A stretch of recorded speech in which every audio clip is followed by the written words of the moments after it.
Hello, I'm John Grom, and welcome to the 49th Right and Left Discussion Forum. The purpose of our discussion forum is to demonstrate that potentially contentious topics can be discussed in a constructive, civilized manner. Today's topic explores the heart of political discourse. Why do we adopt the beliefs that we do? And how willing are we to test them for truth and reason? Today's panel, beginning on my left, is Dr. Natalie Sydorenko. Natalie is an educator and writer in the field of communications. On her left is Jerry Ritzman, chairman of the board of Ritzman Natural Health Pharmacies. I have trouble saying that. On his left is Patty Haskins, retired math teacher and current member of the Wadsworth City Council. On her left is the senior member of our panel, Dr. Ronald Chamberlin, retired senior electrochemist. Natalie, today's topic resonates with practically everything we've ever discussed on this program. What we as Americans believe about the issues of the day eventually translates into public policy. How would you describe our duty to examine the truth and reason content of our beliefs? Well, that's a loaded question, John, but I'm going to give it my best shot. Okay. I think to begin, it's difficult to define for each individual what constitutes our belief system because it's a confluence of factors. It's obviously your upbringing, your level of education, whether or not you have a faith-based value system or outlook on life, how well you are knowledgeable about world events, and how much access you actually have to different points of view. Some people in isolated communities are talking to people with the same points of view over and over again with little or no access to differentiation. Mm-hmm. What I would like to focus on today, though, is to say that I think what's most critical about our belief systems and finding the truth of a situation is media literacy. Media literacy. Marshall McLuhan was a seminal researcher and writer in the field of media ecology. And I think with today's shifting landscape of technological journalism, we really need to be aware of what's out there. And here's what I mean by that. There was once a time where you just trusted a journalist, and maybe you never really trusted a journalist fully, but you trusted a journalist. Today's journalists, and especially anchors, are media personalities now. They are there for entertainment. By the same token, there are rogue journalists, meaning just common day people like you and I, Jerry, who go out and have their iPhones and are witnessing an event and can record it as it's unfolding. So for the media viewer or for someone who's trying to discern what is happening in the news, it becomes very problematic to decide, A, the integrity of the person that's delivering the information, B, the efficacy of the data collection or the research gathering that they're doing. What methodologies are they using? Is that funded by an outside source? Is it independent? Does it serve someone's agenda? Mm-hmm. And finally, the veracity of the claims they're making based on the prior two. So I think to find the truth, to extract the truth in today's world is very challenging for all persons, regardless of the level of education. But what I've said to my students, my friends, my colleagues, is that I believe that we should, as individuals, continue to look for alternative sources of information about the same topic. And in particular, what I teach my students in argumentation is try to disprove yourself by finding the opposite. We often look for what we want to hear. We want to validate the beliefs we already have. So it's important that we try to disprove our own beliefs so that we can have a broader range of information with which to formulate our final opinion about a situation or to solidify our belief. So your answer is yes. People have a duty. In a roundabout way, yes, they have. No, in a straightforward way to that question, yes, people have an absolute duty to be informed about what is going on, not just based on how they feel in the moment, but belief based on a gathering of evidence. Again, it's easy if I tell Jerry it's snowing out for Jerry to go and validate that it's snowing out. It's much harder to do that about political and social topics. But we still have access to resources that give us multiple perspectives so that we can look at those in concert with one another and see what makes sense, what feels true. Yeah. Jerry, Natalie mentioned Marshall McLuhan, and he wrote a book, I believe, called The Media is the Message. Absolutely. And that was probably in the 60s sometime. And it seems to me the media is more of the message now than ever before. Do you get most of your information off of media? Well, that's probably where I get all of my information, Okay. depending on what the media is. Okay. What else do you have to say about that? Well, what else I have know to you- say I is didn't mean to probably catch you off guard. totally off where we're going here, or maybe I took the queue up information that you gave us in a different way. But I'm talking about, I thought about, and I made some notes, so I'd have some coherent following here, about the evolution of what a belief system might be for someone here in the U.S. Who's gone to the school systems. And I think a lot of our belief systems on what American life should be like may have been extracted from Alex de Tocqueville's Democracy in America, which he wrote in the 1840s. And he was a Frenchman that came here to observe the difference between a democratic society and an aristocratic society. And he's probably the most quoted person in American politics. Right. And so at that time when he was here, I think in the early 1800s, hard work and money making was the dominant ethic. And commoners, he observed, had the same level of dignity that anybody else did, and they never deferred to the elites at that time. That was his observation. And so I think a lot of that is written into our history books that we learned about in social studies or history when we were going through school, whether it be elementary, middle, or high school. And that there was no hereditary wealth to be had in a democratic system. And so a lot of us entered our working or our adult lives ascribing to the fact that hard work and individual effort will have its reward, and that everybody should start from the same level and have no advantages over somebody else. And we approached our careers and our work that way. Was this de Tocqueville's opinion, or was it an observation on his part that that's the way it was? I think it was his observation, and then it was a conclusion that a lot of individuals, including me, drew from what we thought was the red-blooded American way to go about it, that your efforts alone were to determine your success, and that we all started from a level playing field.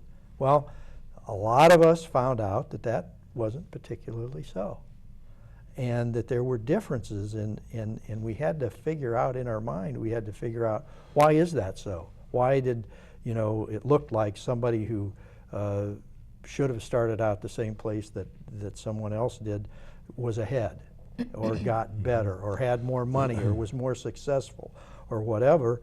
And then we started to look for reasons why that was. And a lot of times individuals would say, well, that guy's got all the money because he's dishonest, or the rich guys are lazy and they cheat, and all this type of thing, to justify why they weren't as particularly successful or wealthy as somebody else. And so then once you ascribe to that, then you start looking for information to back that up. And I find myself, and Natalie, you said, we shouldn't look for things that confirm our beliefs. Right. I catch myself looking at the forum page in the Cleveland Plain Dealer, and I still find myself looking, who is the author of this, and what newspaper does he work for?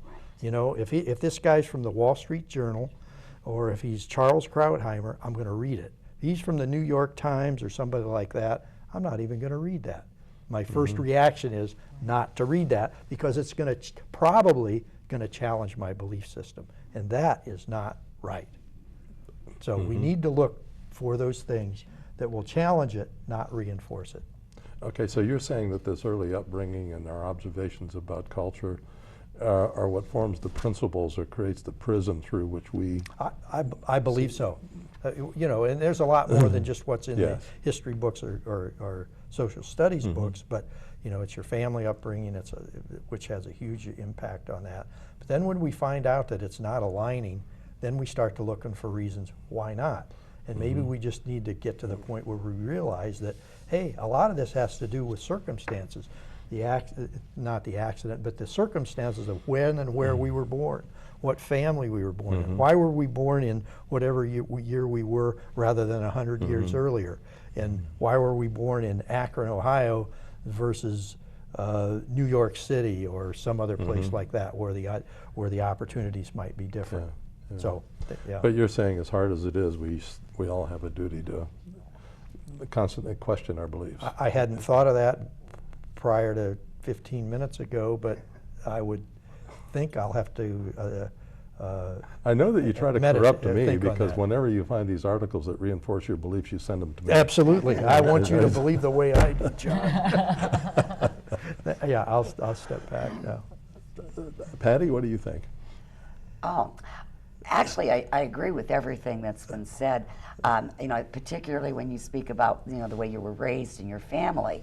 If you're raised in a very conservative small town, what you're going to hear and what your values are going to be are different if you were raised in San Francisco or New York City. I know I was born in Barberton, and if you were from Barberton, you were a Democrat. That's just the way it went. And no matter what your views were, you labeled yourself as a Democrat. And unless you heard something different, that's the way you went. One of the problems, though, I think, is that labeling. Because we have labeled ourselves as Democrat, Republican, because we have labeled ourselves as conservative or liberal, we tend then, as you said, we tend to believe the person that we know is also conservative or that person that is also liberal.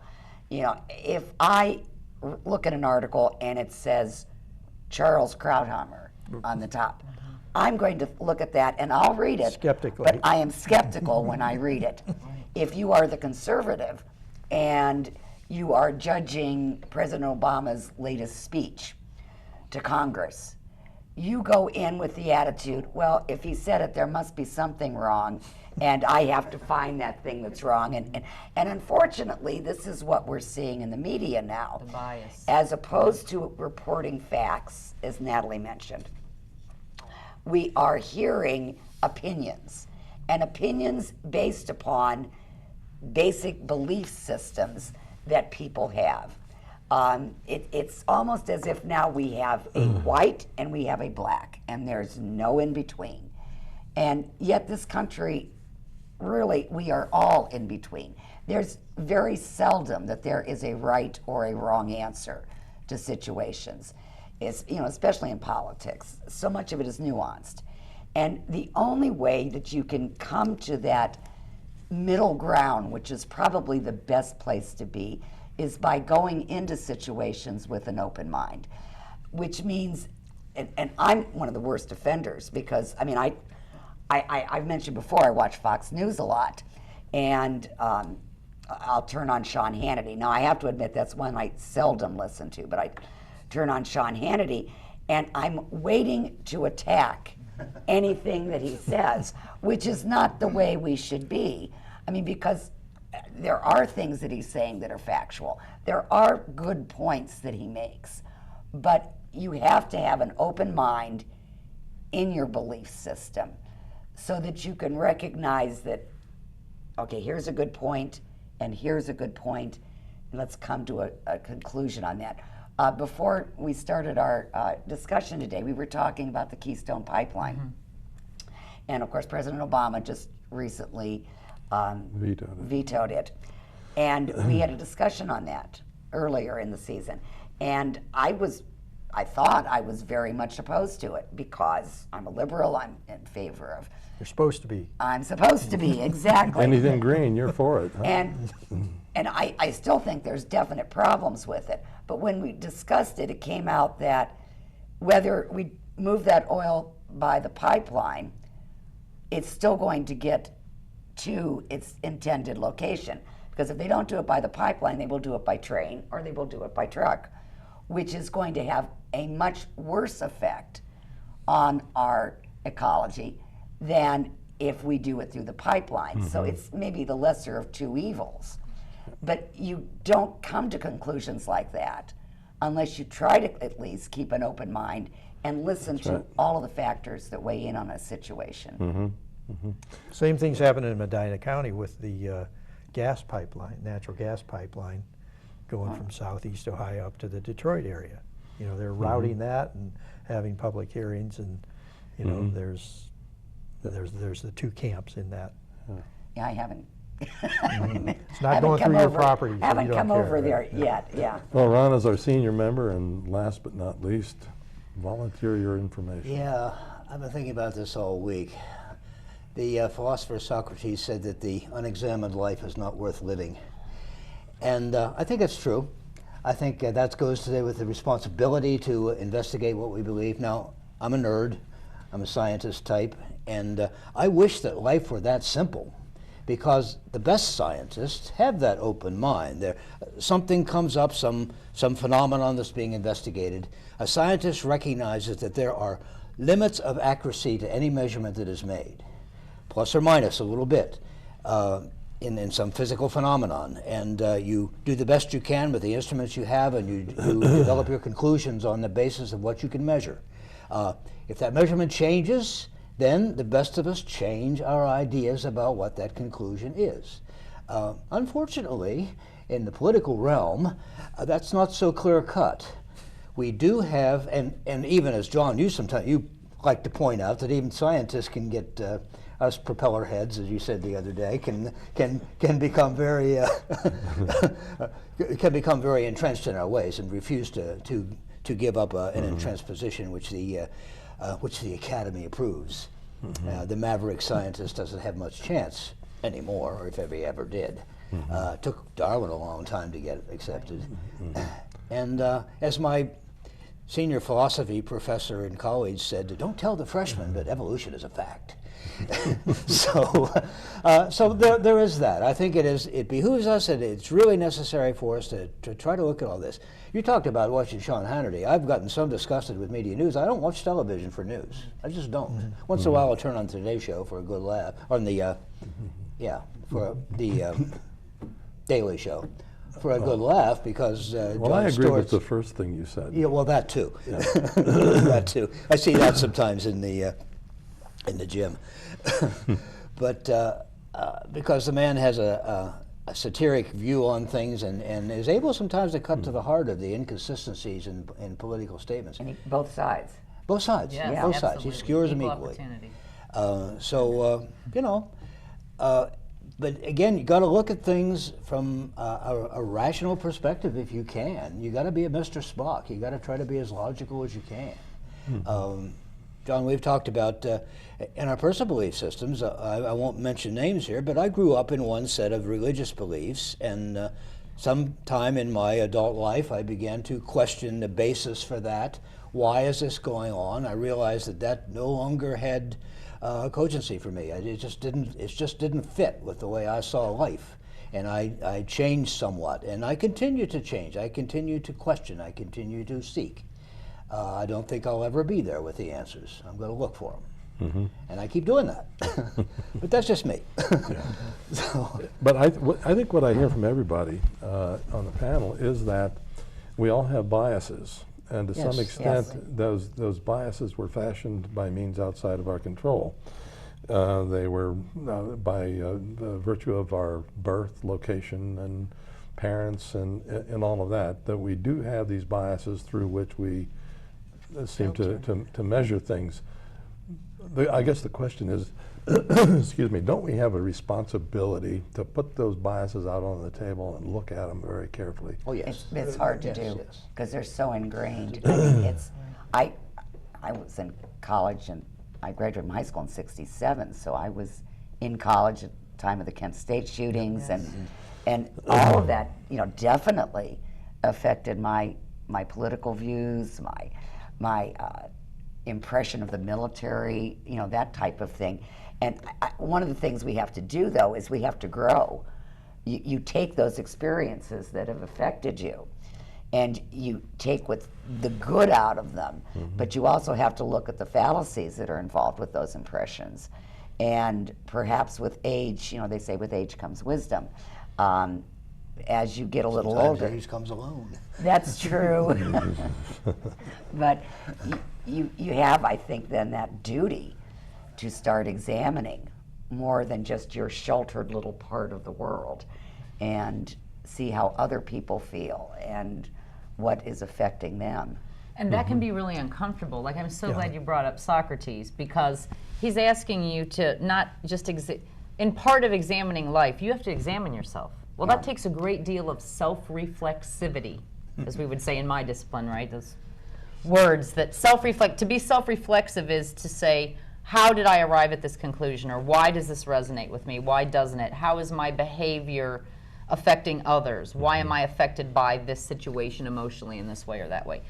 For some people, for all people, it can be uncomfortable to examine ourselves because we might not like what we find. Right.